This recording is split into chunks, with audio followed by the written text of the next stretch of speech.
is at 7-2. That was so kind of your stock record here. One of them hoping to break out of the 7-2 pack up and toward that top 8. This first win would do a lot to get them there. Yeah.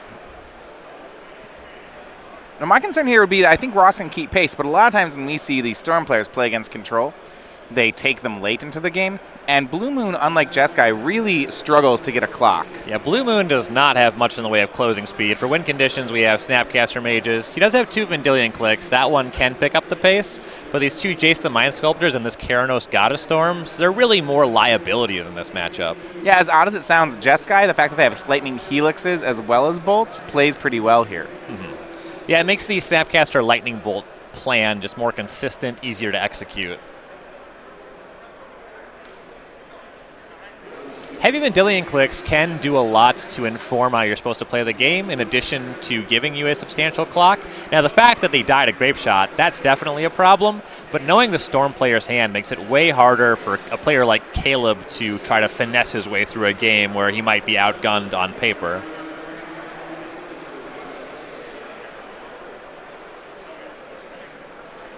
Sleight of hand from Caleb, Serum Visions from Ross. Both are going to set up.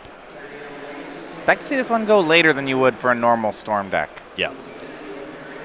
And Ross definitely knows the matchup he's playing. If not, from the fact he's playing against Caleb Scherer, this turn 1 play informs that it's Storm pretty strongly, and Ross keeps top with the Serum Visions.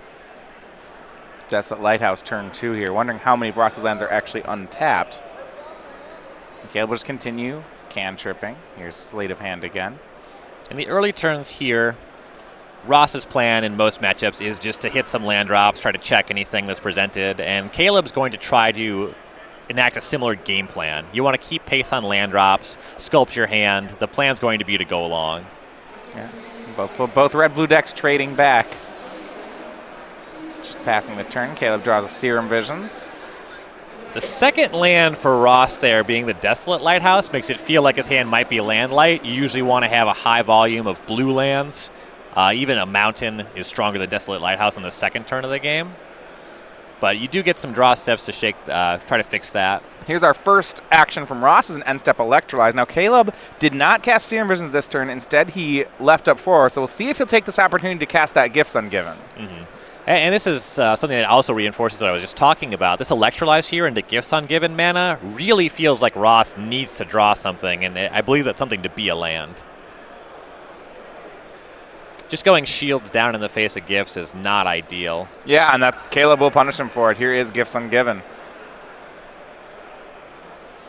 Now, Ryan, if you're on the control side, because I know that's the side of the matchup here well, they're both red-blue decks. So I'll just ask you the question anyway. Ross probably knows that he's taking a risk about Gifts Ungiven for this 2 damage here. Does he have to make the play anyway because, he needs a clock at some point, or is this a miscalculation on his side? I think if he starts missing land drops, the game becomes very easy for Caleb to win. In this game 1 configuration, he does have a couple Spell Snares, so it's possible to have a combination of Spell Snare and Remand on the same turn, but you want to get to the threshold where you can cast Cryptic Command plus another counterspell on the same turn. You need to hit a lot of land drops to realistically fight the battles you need to fight. I'm not sure. I don't remember how many cards are in Caleb's hand. This might be a situation where Caleb's going up to 8 with the Gifts Resolving, but if it's just a full hand, This is a huge problem. I think it just goes back to the thing where Ross just needs to make land drops. So Ross doesn't have land 4? Yeah. I mean, and the turn 2 Lighthouse definitely informed. That's probably what's going on. The Electrolyze is very consistent with that. Yeah, I thought that too, but then his Serum Visions was top. So at that point, if I'm on Caleb's side, I'm just not sure. Yeah. But if he has land 4, this is easy. We see, and Caleb look a much greedier pile than you normally see, Manamorphose, Past in Flames, Noxious Revival, and a second Gifts Ungiven. Caleb is playing the late game. This is a great value pile. Yeah. Yeah, and you mentioned if Caleb has to discard. Well, Caleb was on the play, which means the player on the... I can tell you from enough control mirrors, the guy on the play gets 1 divination for free. That's true. The guy on the draw doesn't. Yeah, that makes it pretty easy. Playing a lot of blue-white in Standard. Sometimes I like being on the play because, then I can cast my first Glimmer and it's fine. Yeah, I've played a lot of matchups like that where my opponent actually misfires and they're on the draw and they cast a Glimmer. And I'm like, what are you going to do? You going to play a land and a spell on your turn? Well, you just discard one of those. Yeah. Manamorphose and Past in Flames go in the hand for Caleb.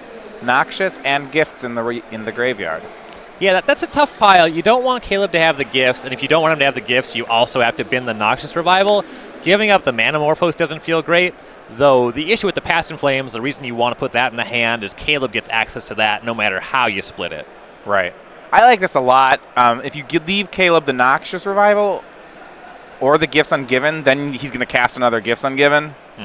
And you're denying him card advantage. Now, Ross main phase casting Serum Visions, Ryan, I think supports your argument that he was missing lands. I know that it's not much of an investment to cast Serum Visions, but we're getting to that point in the game where, if I'm Ross, I don't want to spend any of my mana anymore. Yeah. And Serum Visions is definitely a spell you cast it or you don't, but this is a situation where you want to start leaving up maybe 2 remands. Maybe all you have is a Cryptic Command. From Blue Moon, the most mana Ross could have here is 3, and I believe that means there's at most 1 interactive spell. With 3 mana, you can have Spell Snare Remand. Okay, you can Spell Snare Remand? Yeah, you can't have Logic Knot plus something because of that Desolate Lighthouse. Ooh, yeah. But he only plays 1 Logic Knot. Okay, here's Serum Visions from Caleb.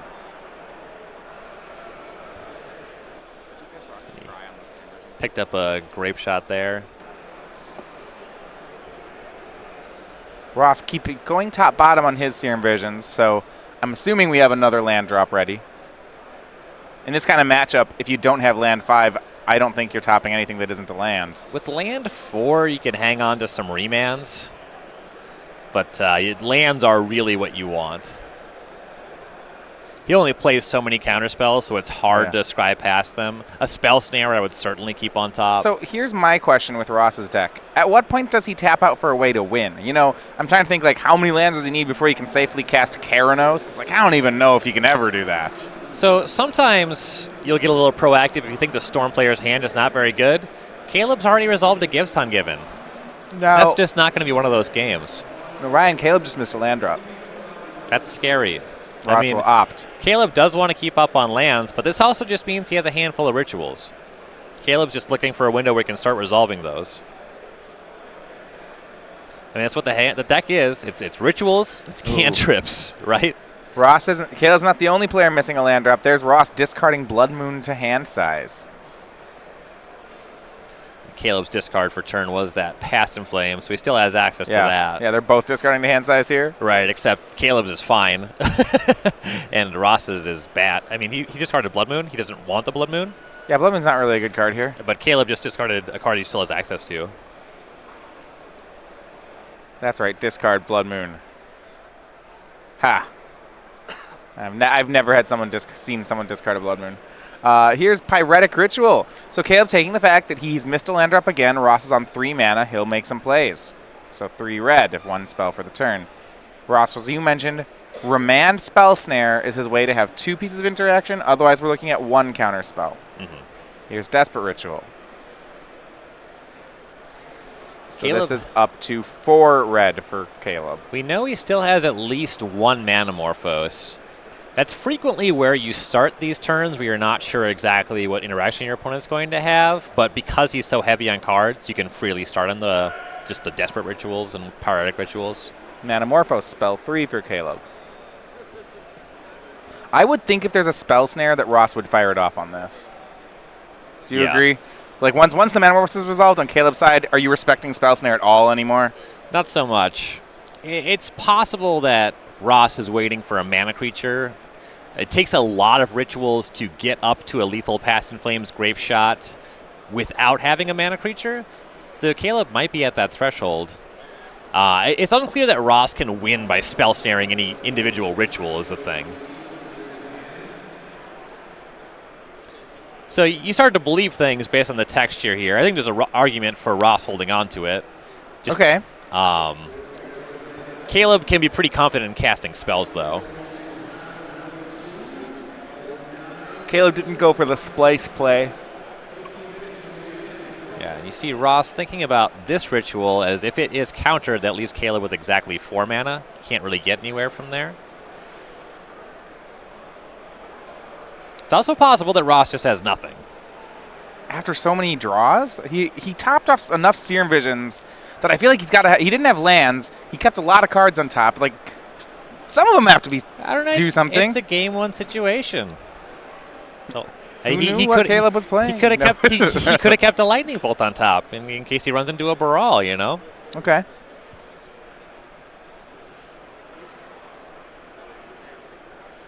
I guess so. That's something I always try to do when playing combo is picture my opponent's decision tree. So it's like Ross didn't top lands, but he topped at least one card off every Serum Visions. Ross isn't bad. So what must have those cards been? And then I'll be like, well, it probably count, If you want to trace all the way back, the first Serum Visions can that could be anything. Well, that can be keeping even the second Serum Visions, Right. Or a land. That Desolate Lighthouse was probably something that was scried to the top, or even the third land, very likely. It's that most recent Serum Visions that I would think found him a counter spell. Caleb casting his own Serum Visions found his draw was a land. He's not made a land drop for the turn, so that actually plays as mana. Yeah, and Caleb's generated a lot of mana on this turn. It's very possible that he can come up with something huge through 1 point of interaction. Caleb's hand is Remand, Past in Flames, I believe a Gifts Ungiven, a land. I believe a Grape Shot. A Grape Shot. Maybe not the gifts, yeah. Grape Shot, Remand, Past in Flames.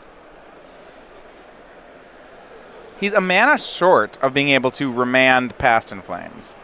Of being able to cast both. Ideally, what he'd like to do is cast Past in Flames with Remand backup. Yeah, I mean, he can cast Remand, but he won't have anything left over, so it's not really super worth fighting for. Right, so he hasn't made his land drop. So if Ross, if a Remand happens, Caleb can Remand back. Yeah. And that's what we'll see. Here's Remand from Ross. I'm a bit surprised that Caleb went for all this.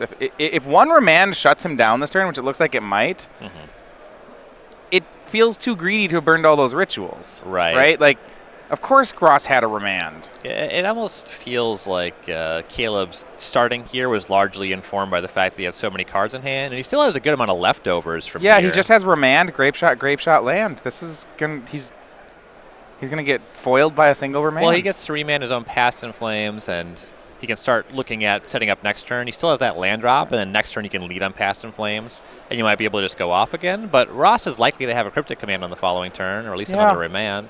Yeah. What do you think of a different line? And now Caleb draws that ritual, so it's not going to work. What if instead Ross lets that get remanded to his hand, and then just Grape Shots Ross for 10? And then says, all right, well, 6 more to go. I have another Grape Shot in my hand. I think a strange line. Is there any value to that? Because remanding your Past in Flames, that denies Ross the card, and it turns your remand into something else. Okay. Without a mana creature, it's very unlikely that Caleb can realistically use the remand on his combo turn when he's actually comboing. Okay. So no, I wanted to get Ross to 6 because I have two Grape Shots. I'm getting excited, like, oh, maybe I can get the last one for those last few points, but that's not real. Yeah, I hear what you're saying. I think it's just that the remand's kind of a dead card, if that's the plan. All right, try number 2. Pyretic Ritual, Past in Flames. Ross, Cryptic Command. So you said the mana would be up. You're right, it was. Manamorphose for Caleb. He's still going. I think the big thing for me is it looks like Caleb started going off because he had an abundance of cards in hand, but he also had an abundance of time. Yeah, and he discarding didn't need to do that. with your Past in Flames deck, it doesn't really cost you too much. You just get that stuff back later. Well, also, Ryan, what if, and I know I'm not trying to backseat drive too much here, but what if Caleb starts that turn so Pyretic Ritual goes up to 3. What if he taps one of his 4 lands and goes Desperate Ritual, Splicing Desperate Ritual? Okay, if Ross has a counterspell, show's over because we didn't leave up our Remand mana. However, if Ross doesn't have it. Well, it's also fine. Yeah, you just lost 1 ritual. 2. He has it. Oh, just 1. Well, just one. by splicing, it only costs you 1. And also, if it works, that whole turn happens, but Caleb's +1 mana because he made that play. And hey, that 1 extra mana on that combo turn, I think means that he wins. Right? Yeah. Because then when that whole thing plays out, where Caleb had the 1 land at the end, you give Caleb 2 lands, everything's fine. As it was, Caleb went for. He was foiled by that Cryptic on the next turn, and now things are looking. Well, I don't want to say terrible. Caleb has a lot of lands. He has 7 mana, 2 Grape Shots. He can flash back a Past in Flames, but Ross probably counters it. The fact that Ross's ability to win the game is so slow means Caleb can rebuild. Is going to keep Caleb in this game potentially, but as soon as a Snapcaster Mage shows up, as soon as the Vendilion Click shows up, things get quite a bit tougher. All right, well, here's the Snapcaster you're talking about. I believe snapping an Opt. So here's a clock. Yeah, it feels like a misstep on Caleb's side because all it took for Ross to win was one remand and one cryptic. That's the only interaction Ross cast, and it wasn't even on the same turn. Mm-hmm. Like, if you're challenging your opponent to have that, you need to challenge them to have a little more. Yeah. And Caleb picks up the cards. I think he knows that he let this one go, but he'll get to recover. We're playing a best of 3, so we'll move over onto the sideboards. Yeah, and the Storm deck definitely has tools for this matchup in the sideboard. So we go to Caleb. We see 4 pieces of the puzzle, 3 Lightning Bolt, 3 Empty the Warrens, an Abrade, an Echoing Truth, a Gigadrouse, a Shattering Spree, and a Wipe Away. The Gigadrouse, very potent in this matchup. Use that to tap your opponent down. You don't have to worry about a remand anymore once you cast the Gigadrouse. You know, I'm a huge fan of the card Gigadrouse. I always have been. Maybe it's because I used to play High Tide in Legacy, and that's, of course, a great card with that. I don't ever see it do what I want it to do, but I really like the card anyway. I've had some really wild games against Gigadrouse where my opponent tries to tap me out, and I Mana Leak 1 copy, Dispel another copy, and then just protect 2 lands so I still have a counterspell for their combo turn. See, I'm thinking back to the old days where you had a blue storage land and a Gigadrouse, and then eventually you're like, oh, I'm going to get you so good with this. That's a lot, yeah. And I expect Caleb's probably reaching for some of these Empty the Warrens. Yeah, They're pieces of quite the puzzle. Good. Pieces of the puzzle, definitely. Card advantage really good here. Are you respecting... I guess I was going to say you're respecting a Thing in the Ice, but I don't even know how you would. Yeah, I mean, you can wipe it away, but... Yeah, it has 4 toughness. It's not super worth fighting that fight. All right, so we see that on Caleb's side. Now, on Ross's side, he's got, okay, I'm going to think more counterspells. Dispel's incredible, 1 mana. Negate's good. What I'm interested in are Thing in the Ice as an extra win con and a way to clean up Empty, Anger of the Gods, Engineer Explosives, ways to combat Empty the Warrens. Does he want any of them? I think you reach for a small number. Having 1 or 2 is usually pretty free. Having a faster clock in this matchup can be reasonable. Thing in the Ice is fine in the matchup. It's not really better than what he's doing. You know, just having Snapcaster Mage as your win condition means it wins the game and fights the counter war. So you maybe just stay leaner, do that. Yeah, like having an Engineer Explosive is pretty reasonable. You can set it on 2 in a pinch. Pretty powerful. The card that you didn't mention that I would definitely reach for are the 2 Relic of Progenitus. Yeah, those are pretty great. Yeah, Past in Flames is one of the best things Caleb has going for him. I'm noticing, despite being a red-blue deck, Ross Merriam doesn't play Is It Staticaster. That's normal for Blue Moon? It's in some sideboards, it's not in others. The card is fine. It only has so many matchups where it's great. And this isn't even one of those. You know, he has other answers if he wants to fight over Empty the Warrens. He's not going to Jim Davis him like yesterday. Yeah, we're not going to see that one. That was round 8. Just go back. Yeah, round 8. Oh man, that's a good one to watch. Yeah. I suppose Ross is already very good against X1s as a deck. He's just heavier on electrolyzes, things like that. He doesn't really need a Staticaster in the same way that Jeskai does. And if you look at the other cards in his sideboard, they're all way more high impact than Staticaster. It just in a general sense. I mean, Staticaster is better against some things, but things that don't really appear in Modern.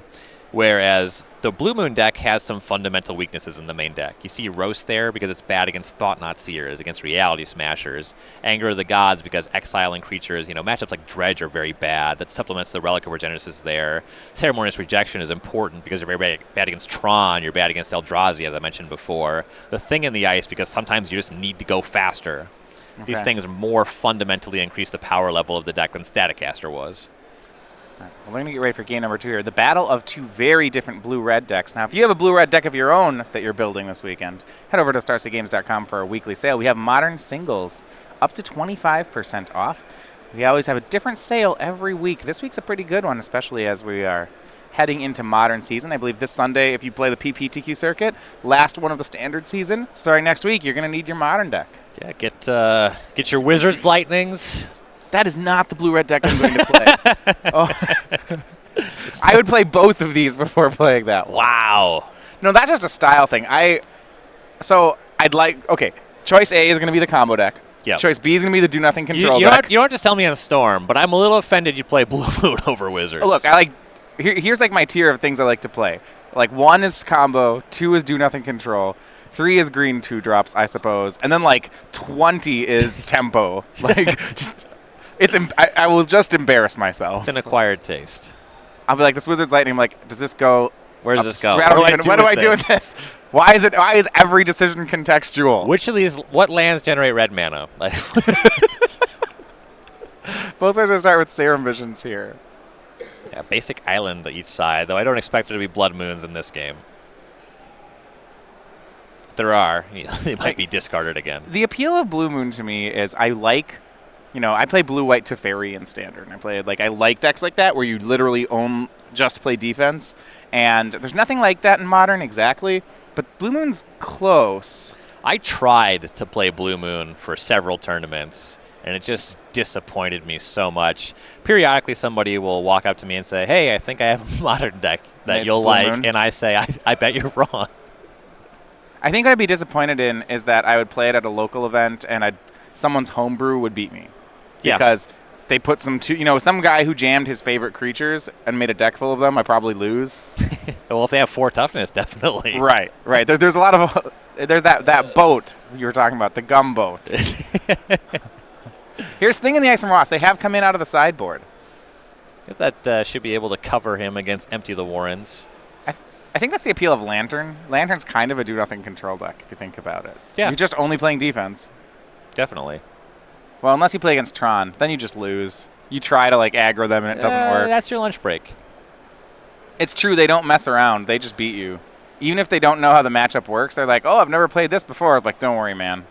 You'll be fine. You can even cast the wrong card every turn, and I'll probably still lose to you. Caleb continues. He's cast his 4th cantrip from the game now, so he's setting up for something.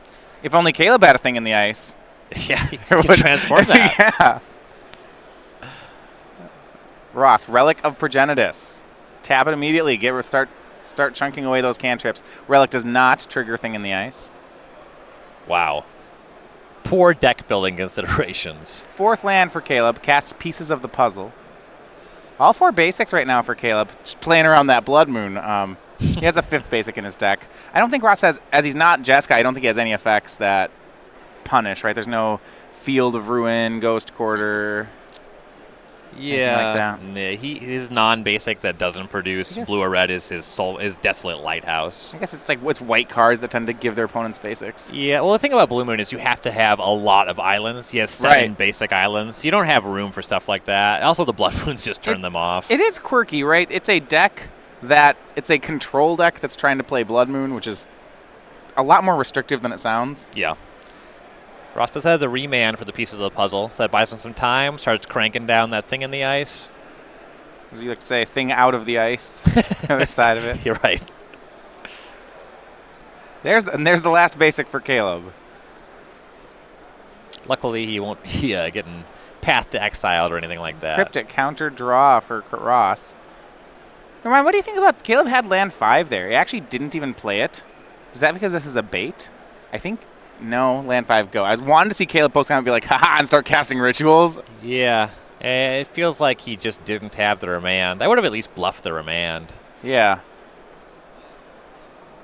It's also unless if Caleb did have a combo outside of the piece of the puzzle, then playing it that way is perfect. Sure, yeah. If it was actually a bait. It wasn't. Yeah. You can sell the bait a little more probably by playing the land. I think that he must be justifying the other way, where Ross might be thinking about land plus combo already. More pieces of the puzzle meets more cryptic command. The Thing is very close to emerging from the ice. Yeah, and actually Caleb has an Empty the Warrens in hand, and that's the Thing in the Ice is just going to keep that in check.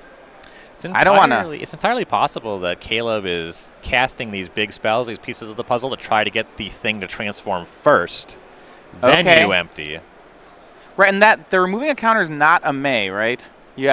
If Ross casts another spell, which he will here, I guess it doesn't matter. Caleb, Ross wants it to transform. He's into it one way or the other. The Awoken Horror.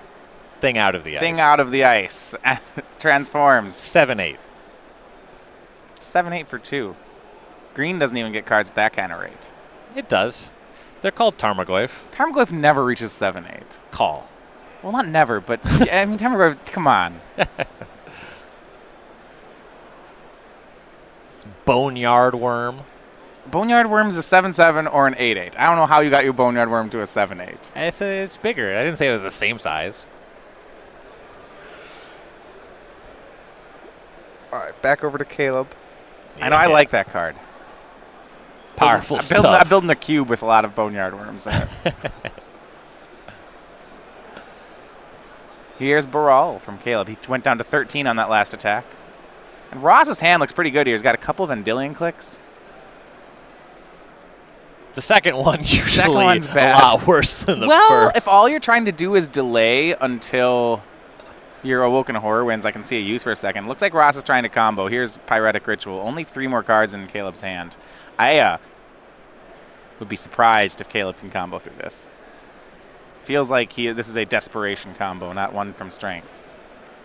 Yeah, well, one more hit Manamorphose. from the Awoken Horror leaves you dead to 2 Lightning Bolts or a Lightning Bolt and a Snapcaster Mage. So Okay, so yeah, I guess this is the turn, huh? yeah, you want to be able to go off this turn. Yeah, it's through 6 mana and a relic, though. I don't know. We'll see if you can do it. It's going to be really 2 tough. red, 2 blue, draw a card.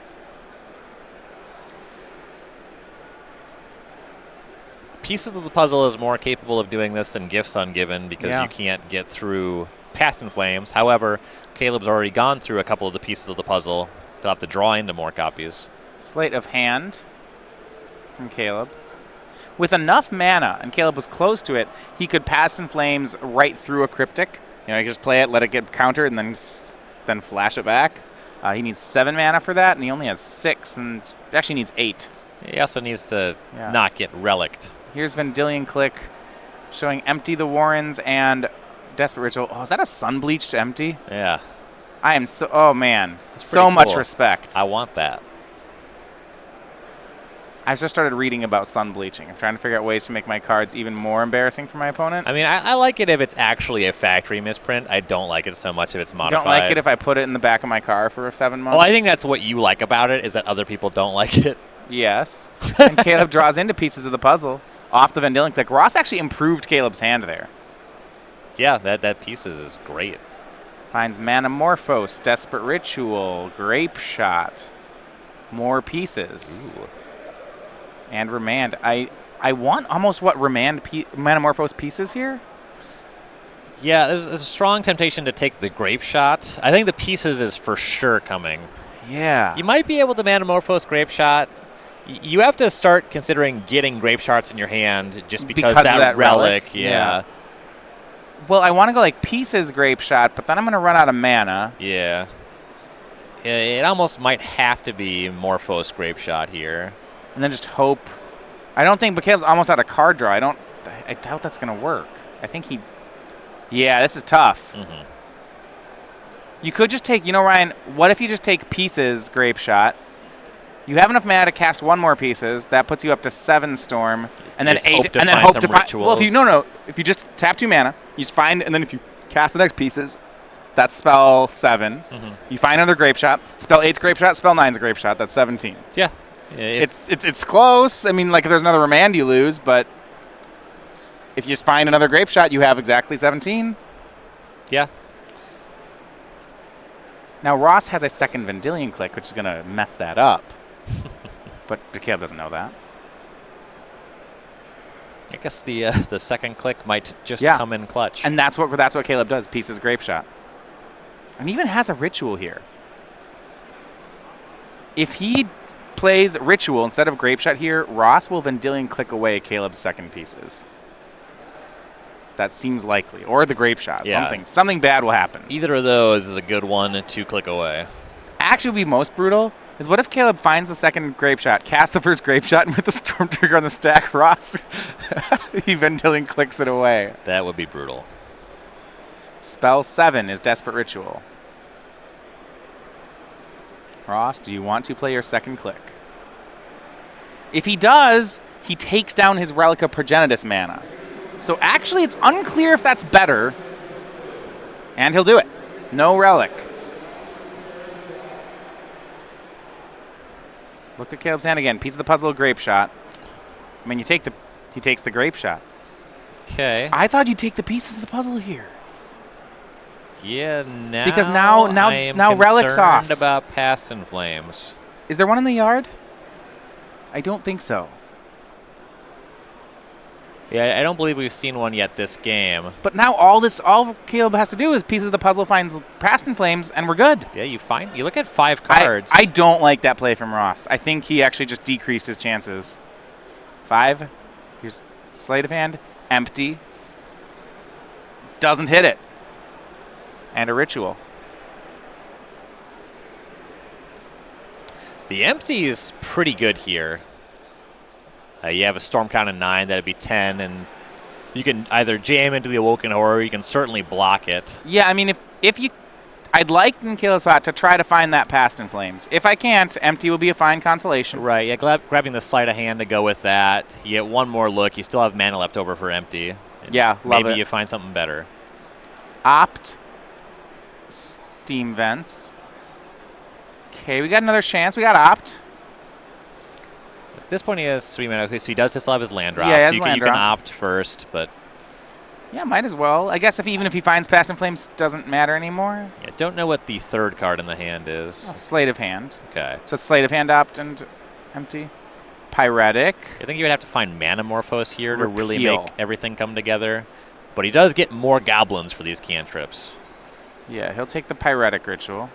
Yeah, you can And that's still, just 2 more goblins. I think. Right, you can still cast the cantrip and the ritual and the goblins.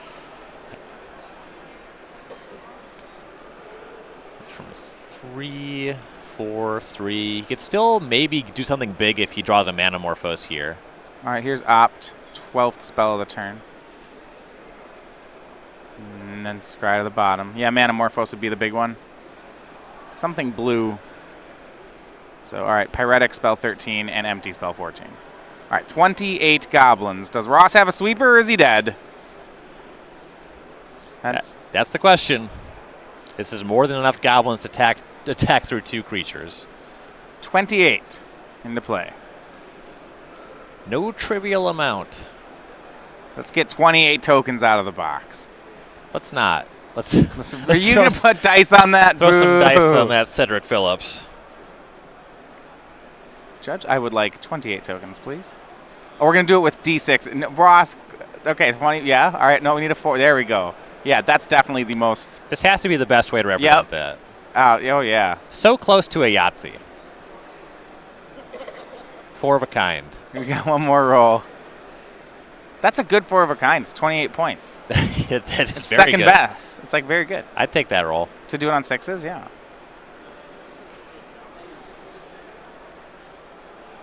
A strong Yahtzee board.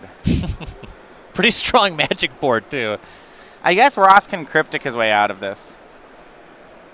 Just a cryptic and a snapcaster, and Ross probably still wins. already able to come across for 10. Well, he'd probably just pass the turn, cryptic to tap, Yep. hit. Next turn, you have at least 10 damage coming in. Yeah. Actually, all it would take is a snapcaster mage. Yep. Yeah, Caleb's dead to 1 snapcaster, isn't he? Right, already. Well, there goes the Cryptus in the graveyard, Woo. so that changes that a little bit. Frost doesn't have a cryptic or Anger of the Gods, though. It's not good. The way he's looking, I think he's got something. No, Desolate Lighthouse, that's not anything. Caleb gets it. The goblins do the work, and we're gone to game 3. And it looked like Ross's hand at the end there, pretty heavy on lands. He left himself a little bit exposed to a Past in Flames, but the goblins are what got him, and I don't think there's anything he could have done about that. Yeah. I want to go back to that second. Yeah, the second Vendilion click was an interesting play. It certainly was a risk on his side. Left him dead to Past in Flames.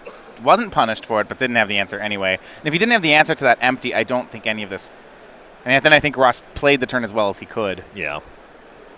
An interesting game, too. We're going to leave those 28 goblins in the middle of the table as they go back to their sideboard. Yeah, let's just start the game with that. I want to see a quick one. It's like, Yeah, I still got the rest of this coffee to drink. do you even beat 28? Is there like Tremor costs 1, right?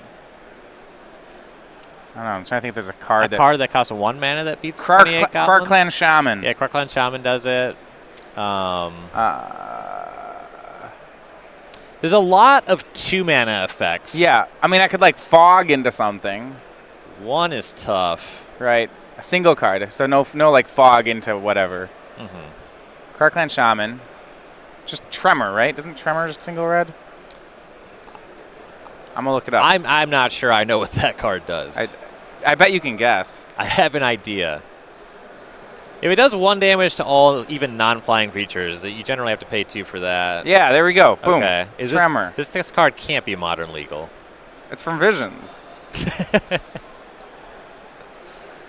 You think you'd see play if it was modern legal? I mean, it's like reasonable to have in your sideboard against hexproof. Okay, yeah, probably not. I have sideboarded some Electrickeries. Krark-Clan Shaman. That's the only one I got so far. Well, you also help us out, Twitch chat. Well, what else? Krark-Clan Shaman also needs an artifact. Yeah. What else can I do on turn 1 to answer 28 goblins?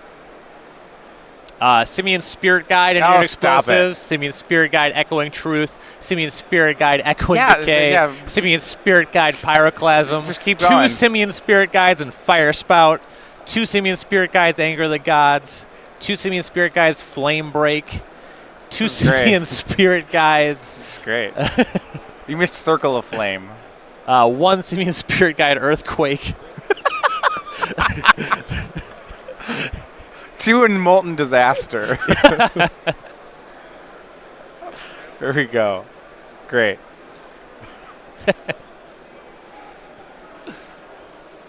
How many before I can make Caltrops? I can Mox Opal into it. Is that even legal? Caltrops, I don't believe is legal. I think 6th edition Okay. is where we're looking for Caltrops. Yeah, like Mox Opals, Mox Opal, second Mox Opal, Caltrops, Darksteel Citadel Welding Jar.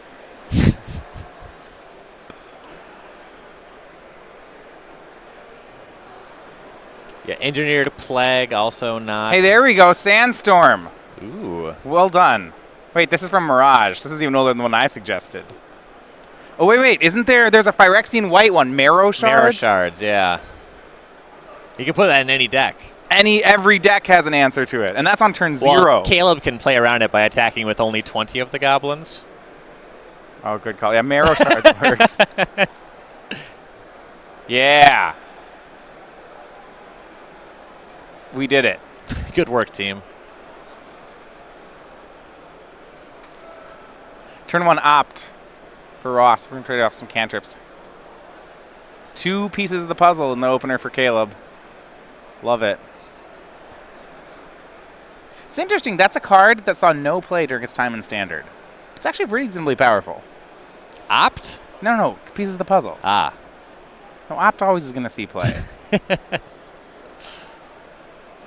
Yeah, pieces, I mean, it's tough to make that card work in a Standard environment. These Spells Matters decks tend to need to be very mana efficient just because other people, with their 3 mana, they're casting giant creatures and you're already losing the game.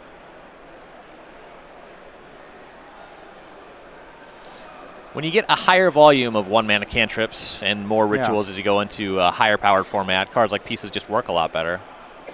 Casting your pieces into 2 3-mana spells, it's just, Yeah. no one has time for that. Right. Yeah, when you go back into higher power formats, there are more decks that really take their time to win the game. That's when you can really spend your time spinning tires, generating value. Another opt here for Ross.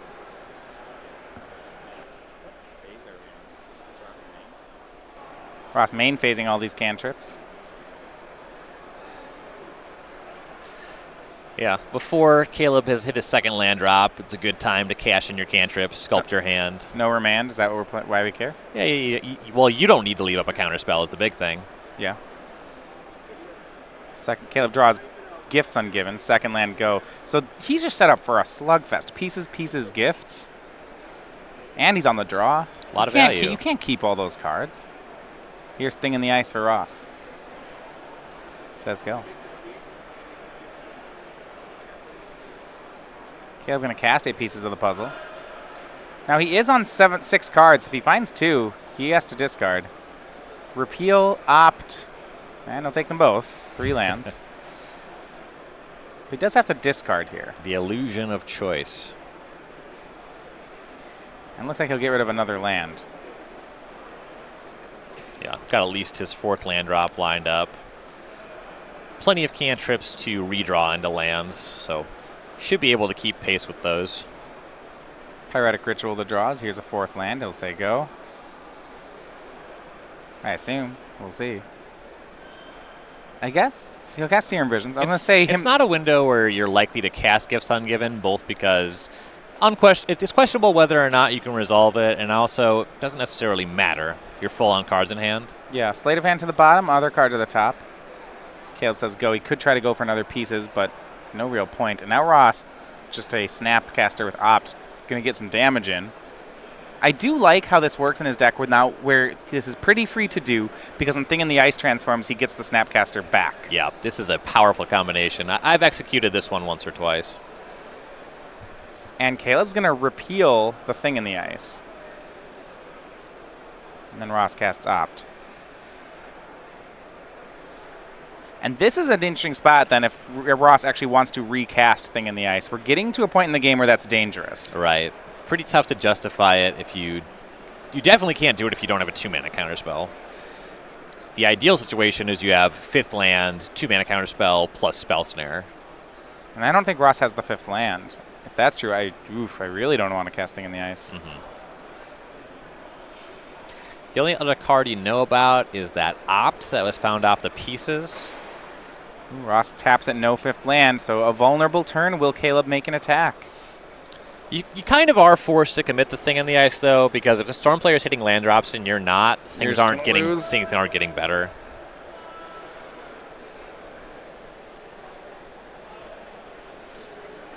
Land 5. Caleb sees the opening but does not go for it. He'll just pass. Opt from Ross.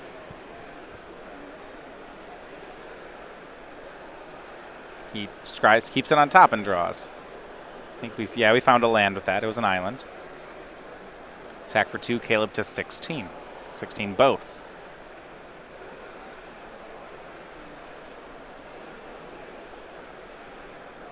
Ross says go. See if Caleb wants to try for that Gifts Ungiven. I believe Ross is ready with a Dispel. That said, Caleb, if he goes down a card here to a Dispel, I don't know how much he minds. He's got another pieces set up. Mm-hmm. So here is Gifts Ungiven. That should get countered. It does. Yeah, that not only just an excellent spell to counter, but this ticks down the Thing in the Ice as well, which both produces a substantial clock and gives Ross back the Snapcaster Mage, which now has access to a Dispel to flashback. See if this is the turn. Caleb has picked up some rituals. Here is Serum Visions. Now a lot of rituals in hand.